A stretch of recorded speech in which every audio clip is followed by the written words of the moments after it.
Hey, kia ora, Helen Brahms here, coming to you live from Surprise in Arizona. Hope you're having a super fantastic, sparkling day. Welcome to Before the Dirt Nap podcast number 1878. When there is no census to research, what do you do? That's a very good question. And I've come across this when I am looking through the English records. So we're going to be talking tonight on the census reports in England, Scotland, Ireland, no, not Ireland, England, Wales, and Scotland. Just the island of, we're not worrying about Ireland right now because I'm not researching over there. So what happens when there's no census report? You've got to find other records that will help support it. Now, if you tuned in on, when was that one? I'm trying to find the right date. If you tuned in to episode 1876, we talked about the 1939 register. And that is going to come into play tonight because this is what happened. So back in 1801, England had its first census, but it wasn't countrywide. It was a county decided to do a census. 10 years later, and so in England, they've been doing the census every year since 1801. Every 10 years. Jeepers, woman. Sorry, I just had a really cool mastermind group session this morning and my brain's a little fried. Okay, so since 1801 in England, they have been doing a census every 10 years on the years that end in 1. Now, it started off a county here and a county there, and it wasn't until 1841 that they did a countrywide census. So 1841 is the first time they did a countrywide census in England and Scotland and Wales and Cornwall, because that's what I'm researching right now. So 1841 is the first one. And in that one, they just had things like the person's name, their age. Hang on, I'm trying to remember what they had. It had very, very little information. It had the households grouped together. So if there was like 10 people in the house, there'd be 10 names listed there. But they did not state how those people were related. They did not say whether people were married or single. They just said, here are their names. Here is how old they are. And I'm trying to remember what else they had in that one.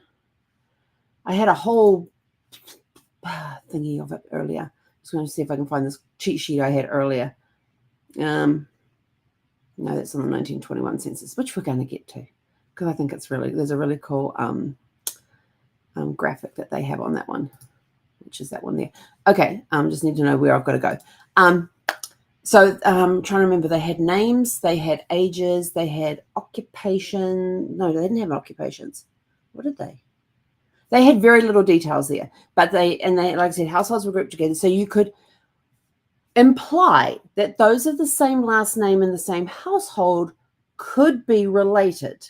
Not actually related because it doesn't state that, but they might be related based on the fact that they are in that house and they have the same last name.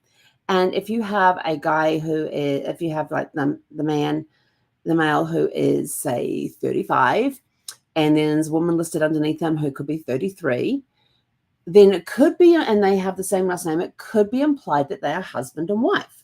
Now, if you have already done previous research and you know that the names of that couple already and maybe some of their children, you could have a look to see, is that household the one that I'm looking for? Are they the people the one I'm looking for? Now, it gets a little tricky when you have names that are very similar, especially if you're in an area like me researching in Cornwall, where in the small area there's a lot of people with similar last names and similar first names. And there seems to be this great concentration around the small area of Cornwall in the southeast corner, where there's a lot of people that there's, what are the last names? Stevens, Jane, Hocking, Connery, no relation to Sean Connery. I've already checked that one. Because I was like, yes, no, didn't work. What were some of the other ones that were in there? Those are the 4. There was another Summers, 5. Yeah, those 5 are the main ones. And there's especially on the Stevens, Jane, Johns. Stephen, Jane, and Johns are surnames that I'm researching on one side of the family. And there's a lot of them in concentration in this area. So there's a lot of them that have, and then they have the family names that get mixed in there. Like when I'm back in looking in the War Boys records, and I'm looking at the Eakins, they have William, John, James, Thomas, and George are the 5 most common first names in the Eakins family during the 1800 period, which makes it very difficult when you've got several of the same name and you've got to go through quite a few of them to find the one that fits in the tree. Yes, there is. Yes. Imagine going through 183 John Eakins to find the right one. And he was born within a 5-year period. Yeah. It took me about 3 years. 2 or 3 years to do that one. Find that one. Find that one out of 183. Yes, that's how common that was. And the same thing is kind of happening down there. But the family was getting very wise, and they would start putting, well, it was part of the naming thing that they had back then as well too, was that the mother's maiden name would get used as a middle name on one of the children. Now they used to have a protocol, and I'm gonna look up that protocol because I thought it was really cool about, when it's the firstborn, they get this as their middle name. When it's the secondborn, it's this as the middle. And it actually went down, and based on if it was male or female, what name they got given, who their middle name, where they got their middle names from, and things like that. Things from, like, if it was the first daughter, it was her mother's name became her middle name. If it was the son, the father's first name became middle name, unless they were doing a junior, a third, a second, third, fourth, fifth, blah, blah, blah. I tell you, those ones are easy to find, especially if they've got the third, fourth, fifth thingy afterwards. Like I said, fried brain. So yes, so when you're looking at census reports, especially in 1841 in England, you're not going to know if the people in that household are related. It would be implied, but not confirmed. And I have to say, I don't even know who I have to give kudos to, but I was researching one person. This one came up in the hints, and the hints are really cool in that they are not gospel. They are to be taken. They are to be researched. They're not to be said, oh, they've got that in there. That must be us. Yeah, no. You still got to research it. You still got to make sure it's the right one. Because I have come across many where I have gone and looked at their family tree because it's showing up as a match to my tree. So I've gone to have a look at their tree and go, well, where did they get that information from? Because there are some people who, like, especially with its mothers, especially if it says like Mary, and there's like several trees that come up that all have Mary, the right husband's name, but the wife, and the right wife's first name, but there's like about 5 different last names. Which one is the one for the tree? You don't know unless you've got records to back it up. I tell you, it's a fun game. But then somebody in 2018, and the person didn't sign this document, which is a shame. But she basically, and this was one of the last names. Now I did find a connection to that last name, so that was all good. But she wrote down that she cannot find a definitive baptism on, was born around a certain year, could not find a definitive baptism for her. But both the 1841 and the 1951 census both say that she was born in Roon Minor, which is the area I'm looking at. And then it goes on about how the research that she did on this person and how she could confirm this, but she couldn't confirm that. And this is what I love. At the bottom here of this, and it's just a one-page thing. At the very bottom here, she lists, until further evidence comes to light, I'm afraid I'm unable to list Mary Goodman's parents with surety. An option is that she may have been baptized in grade instead of Roon Minor, in which case the baptism records are not yet available online. Now, this was 2018, so they could be available now. I don't know. I haven't looked. However, I'm unsure why she would have been baptized there when the other children were baptized in Roon Minor. So this was really good. She put that there, and she put it out there against that person in the tree as a clue, and has made it uploaded as a story to make it public, so that anybody that's researching this person, Mary Goodman, would then know that, oh, okay. And because this one here actually says that there's 2 Mary Goodmans. She found 2. And so I thought, well, let me go see if I can find some more. Since this was done in 2018, and I went and I looked and I found 3. But which is the one that is in my tree? I mean, Mary Goodman's definitely in my tree. We've definitely confirmed that. What we can't confirm, though, is who are her parents. Because, well, I've now found 3 baptismal records with 3 different sets of parents. So, I don't know. Her parents could be Nicholas and Joanna. They could be, what was the other one? that she had in here.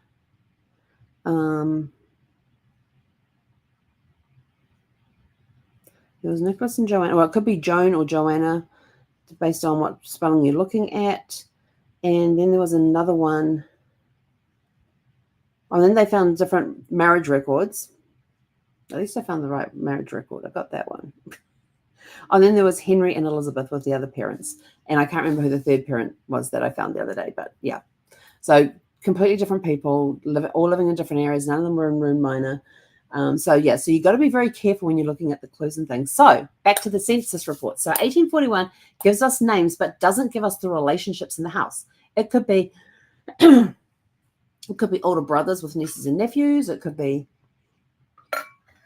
more likely than not, it's going to be a husband and wife and their children, but we don't have anything to confirm that unless you have baptismal records to back it up.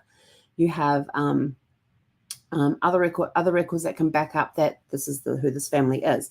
Moving forward to the 1851 census, they did that then, and that everything went all good with that. They threw a few more bits and pieces in there and questions and things, and then we went to 1861, and we kept ticking along every 10 years, and they kept adding in questions here and there. And I think it was 1861 census was the first time they put in there how people were related in the household, which was very exciting because now we could go on and we go, okay, we now have the husband and wife, and here's his children. If he is listed as the head of the house, anybody in any relationship is how that person is related to the head of the house. So if you've got John Goodman at the top of the list there and you've got his wife Mary may not be the mother of those children listed. The census doesn't show that. What the census shows is that John is the head of the house. His wife's name is Mary, and there's 5 children in the house that belong to him because it will have listed if they're sons or daughters to the head of the house. All it lists for Mary is that she is the wife. It is implied that she could be the mother, that she is the mother of those children. Now, it was the 1911 census where they turned around and they asked, how many years have you been married? They actually asked that question, how many years, and if there was a couple, how many years have you been married? And they would tell you. And so you get a rough estimate on the year that they got married, which made it easier to go find marriage records. If you have a year that you can go 5 to 10 years either side of that date, we're good. So it gave you an idea of the time period to look in, especially if it is a really common name. It makes it easier because you can narrow it down to a time frame. Then the next question they asked the woman was, how many children have you had, and how many are still living? Now, if you think about this is a very good question because you could be looking at a list. You could be looking at somebody else's tree and they've got like 10 children there and you can only find 7. And you're like, how did they where did the other 3 come? That's what I do. I go, where did the other 3 children come from? And I thought, well, maybe they may have died. They may not have been on any of the census because of their age or something, and they kind of aged out. And if it was women, they'd gone and got married and all that sort of stuff. I was like, where are the other 3? So the 1911 census comes along. How many children have you had? And this one particular woman had 8 children, and she had 6 living. There were 6 listed directly underneath her that happened to be the children of the husband, which would imply that those are her 6 living children. Where are the other 2? So now I know I have 2 to go and look for that woman. I actually found one of them, and it wasn't a dead person. It was very much alive and married. Yes, because that one was born out of wedlock, and it was born to the mother under her maiden name. And when it came to doing any of the marriage certificates and anything else, they listed the mother's name on that marriage certificate instead of the father's because the father was unknown, or even on the birth certificate, the father wasn't listed. It was NR, not recorded. If you see NR, if you see like a name that says NR after it, not recorded, especially on birth certificates. Now, here is an interesting fact.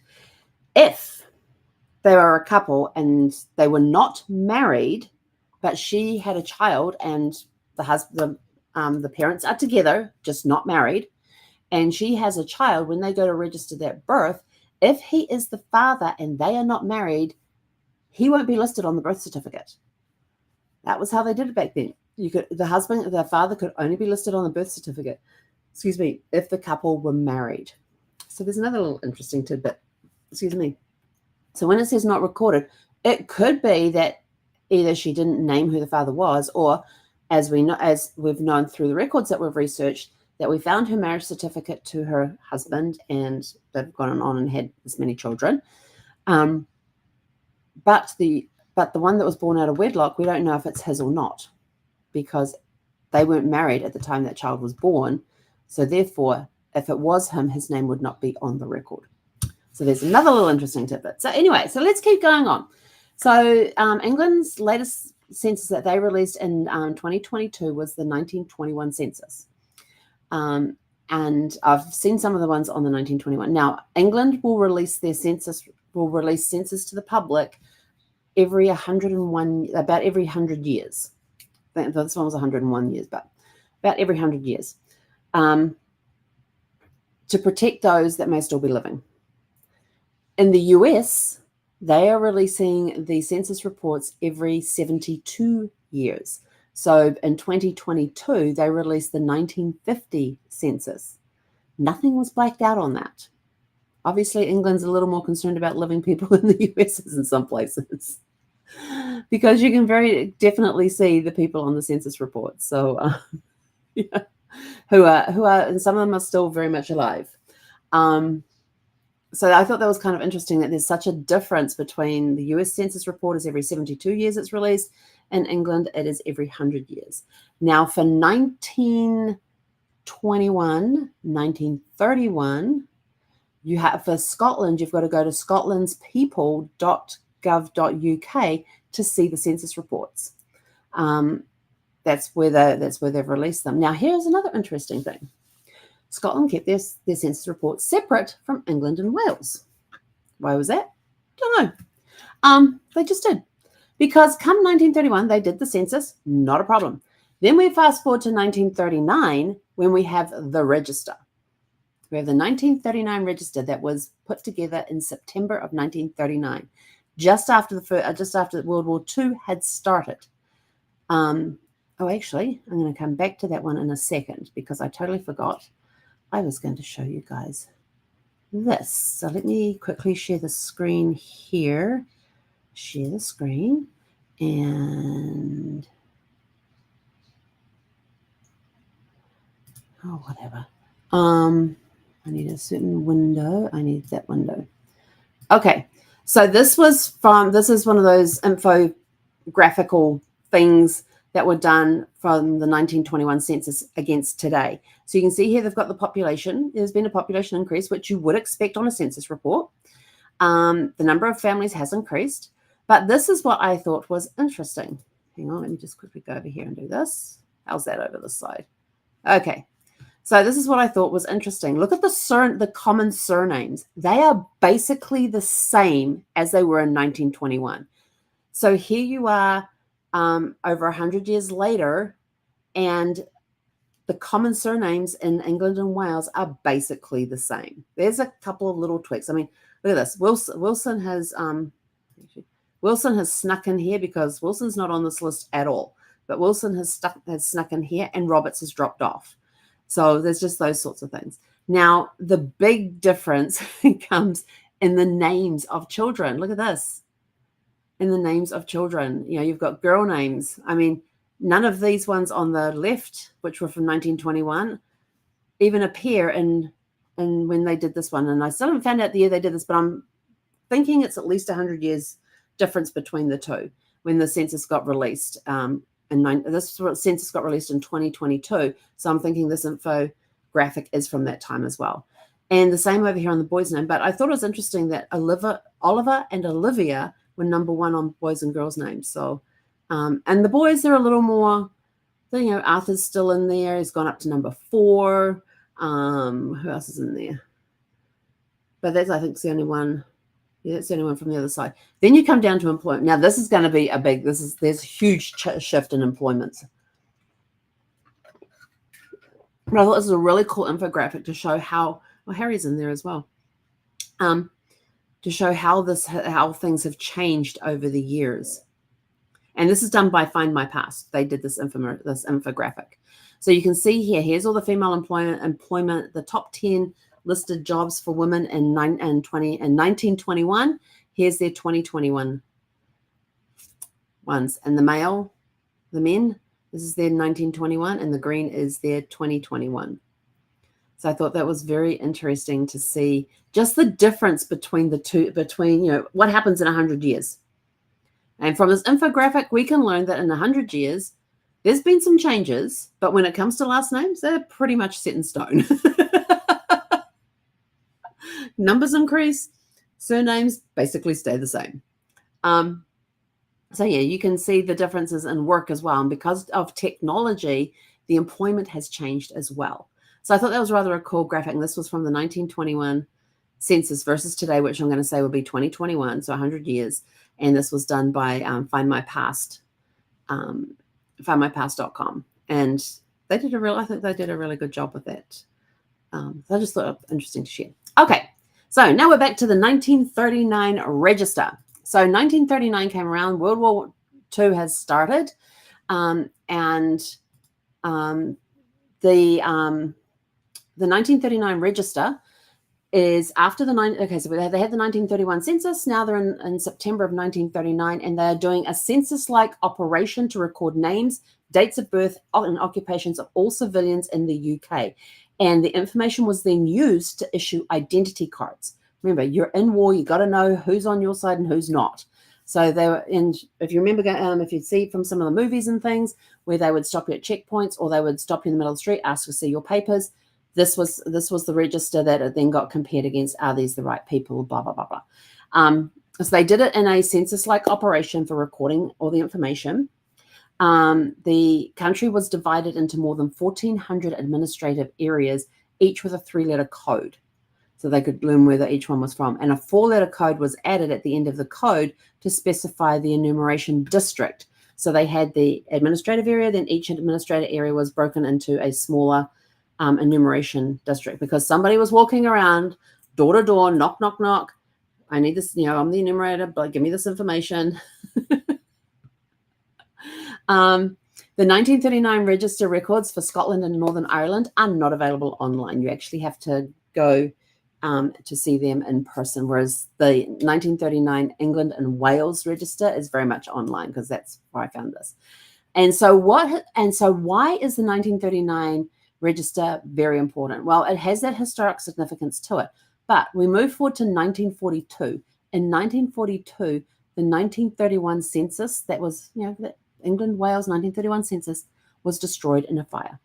Scotland still has theirs. It is available online at scotlandspeople.gov.uk. But the 1931 census was destroyed by fire in 1942. And you're going to, but they'd have the 1941 census. They didn't do a 1941 census because of World War II. They weren't able to do a 1941 census. So stuck there in the middle in 1939, you have the England and Wales register. And they have said, and basically the officials have said, we don't have the 1931 census to show you. We didn't do one in 1941. The last one was done in 1921. The next one was done in 1951. That 1951 is not going to be released until 2051. Do the math. So, but in the meantime, we have the 1939 register, which you can use in place of the 1931 census and the 1941 census. So when there is no census, what do? You've got a register in the middle there that they just happened to put together to help them identify who were the English, Irish, Scottish, and Welsh citizens, so they could issue them with their identification papers and everything else. And now it's become a replacement for the 1931 and the 1941 census. Well, the 1941 census never took place, but the 1931 did and got destroyed by fire in 1942. So now you've got the 1939 census to work with and kind of use that, which is really cool, because actually I'm going to show you one of these. Let's see if I've got one. Have I got one open? Do I have one open? No, I don't have one open. Darn it. If I had it open, I would show you. Hang on. Nope, that's the infographic thingamabob. I can close that now. No, I don't have it open right now, but it's pretty cool. It's had, I don't have it on this, too many tabs open. But, it's got there, it has the address, it has the number on the schedule, which means this is, house number 87 that the enumerator has visited in this collection of data. Like I said, they're running it like a census operation. So he here is the the first column is the address, second column is the schedule number, which is the order in which they visited the houses. Then the next one is the what do they call that one? The sub schedule number, which is the number of people in the house were numbered 1, 2, 3, 4, however many people were in the house. It did not show the relationship of those in the house. What it did show was it had their names. So it had last name, first name, and in some cases middle names. Then it had an empty spaced out column, which I never found anything in those columns. Then we had, hang on, I don't have my magnifying glass with me. Hang on, I have my phone. One moment, please. I need a magnifying glass. Wake up, phone. Thank you. Oh, my brother liked my picture. I don't even know what picture I posted.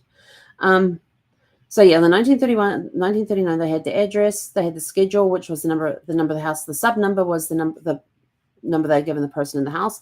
Then they had surnames and other names, is how they did column 4, which basically meant last name first, last name, then first name, and if middle names, they can go in there too. Then they had a column that was OVSP or I. I didn't see on all the ones I looked at. I never saw that column filled in, so I got no idea what that was for. Then it had M or F, so male or female. Then it had in column 7 they put the day of birth, and in column 8 they put the year. Well, actually, what they did in the day column is put the day and month. Now they wrote it down. They didn't put like 4th of October. They put 4/10. So for those of you in America, if you are researching any genealogy records, please always, always, always put day, month, year, and spell out the month where you can. Do not put 4/10, because 4/10 here in America will be the 10th of April. Everywhere else in the world, it'll be the 4th of October. And here they have 4/10, which will be the 4th of October. This one was 1874. And then it had whether you were single, married, widowed, or divorced. This guy was a widow. And then your personal occupation, he was a retired farmer. So that's all the information that they went through and got. So your name, your address, your name, and they had them. I don't think they actually went in any particular order, because they don't have. I'm just having a quick look here to see if I can see if they are. Sorry, I'm using my phone as a magnifying glass. Oh, that was a widow too. No, they didn't even go in age. They didn't even list people in their ages like they do on a census report. But it did have their birth dates in there, which is kind of cool, because on census reports they don't have those. It was in, what year was it? In one of the years, I want to say it was like 1901 or 1911, they asked what year they were born. They didn't ask, and I think it was that one too, that they asked what was their age last birthday, which I thought that's interesting, because usually they go, how old are you? And they don't ask what age, have you already had your birthday? Have you not had your birthday? Which is why when working out birth dates from a census report, you put about. Because if they, say it's the 1961 census, and they put that they're 20 years old, this person was born about 1941, because we don't know if they may have had their birthday, which means that they were born in 1941, or they haven't yet had their which meant they could have been born the year before. And because they haven't had their birthday yet, they could have been born the year before. So yeah, that's right. If they've already had their birthday, then they were born that year in 1941 minus 20. If they haven't had their birthday, they were born in 1940. So you have to be aware of that sort of thing. And then some people can't do math, or have absolutely no idea how old they are. There are some cases where we've come across, and like there was one where it had the husband's age was 30. Hang on, he was 37. Yeah, they had him as 37, and they had her as they had him as 57 and her as 68. And I went back and there's no way that this woman could be 68, because I knew from my research that this was this family I've been researching. I knew that was mum and dad and their kids, and I'm like, there's no way they are that old. No, not in that year, because I knew what years they were being born. So I go and I had a look at the original, because they have the transcription stuff, which most people read, and most people do not go and have a look at the original where it's got the handwriting on it. And you should, because one, you should get to know how to decipher the handwriting, and two, there are errors in the transcriptions. And what it turned out is that he was born, I knew that he was 4 years older than her. So I knew that there was no way that she could be, at least over a decade older than him. So I go in and have a look, and sure enough, he was written the way it had been interpreted. Instead of having him at 37 and her at 33, they had completely misread the numbers. And I'm like, how do you get that? And this is why, if you're looking for people on census reports or on the register, look for different spellings as well. Because, I've been researching Stevens. So a lot of times I'm looking up Stevens instead of PH, because the Stevens with the PH is actually the correct spelling. But a lot of enumerators, unless you were watching what they were writing down or they asked you how to spell that, they just spelled it how they heard it.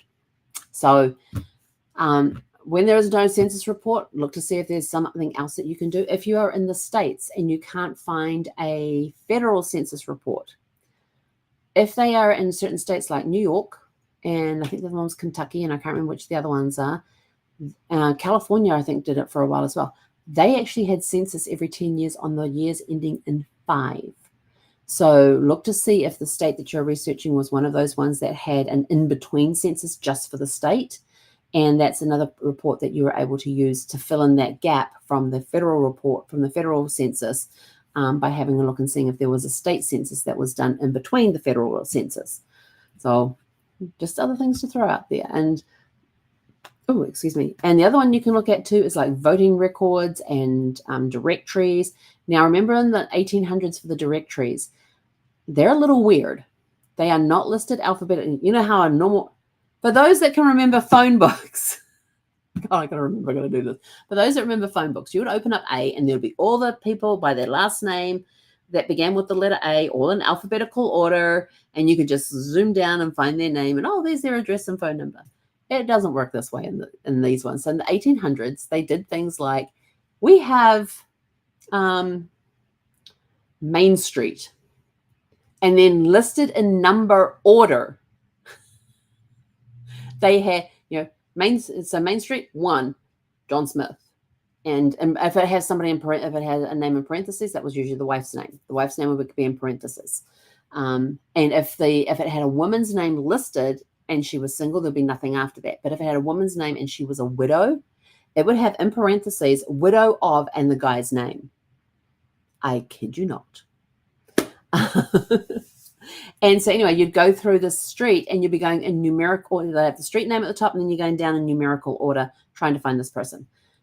Sometime later, they then alphabetized the street. They alphabetized the street. So you'd have to find the street, and then you got to go down the alphabetical listing to find out what number they lived at. Then they would even tell you if the person owned the home or if they were renting. If there was an H, they were a homeowner. If there was an R, they were a renter.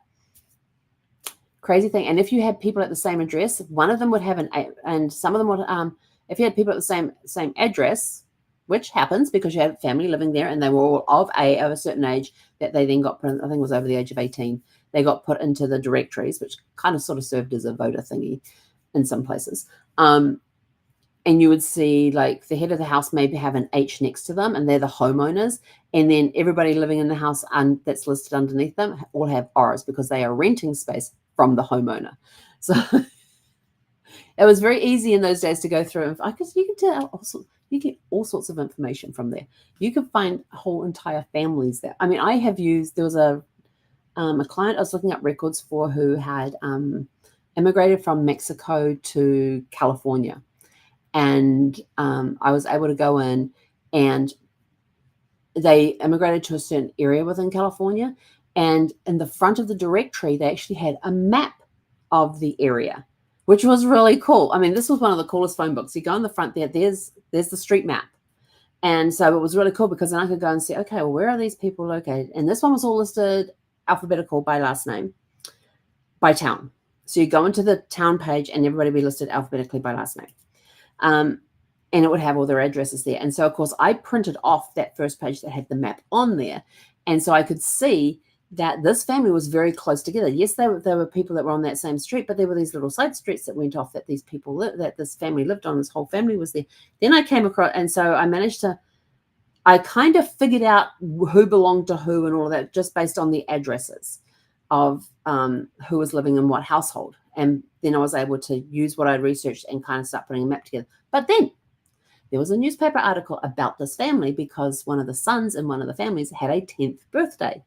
And in the newspaper article, they put the name of everybody who attended the, his uncles, his aunts, his parents were there, his siblings, parents and their names would be there. His siblings were there, and their siblings and the siblings' names would all be there. The aunts and uncles' names were all listed. The cousins' names were listed. And I was sort of like, whoa, this is a little goldmine. If they were, and so of course they had first names and last names. So then that, yeah, and then it got a little tricky. But if it was an aunt who had been married to a guy outside of the family, then it was really easy to find her kids because of their last name. And then it was just, okay, so we have 3 brothers here and they've got all these kids. All right, we've figured out these ones because they're the siblings of the birthday boy. So now that leaves me with these 7. How are they split up and which family do they belong to?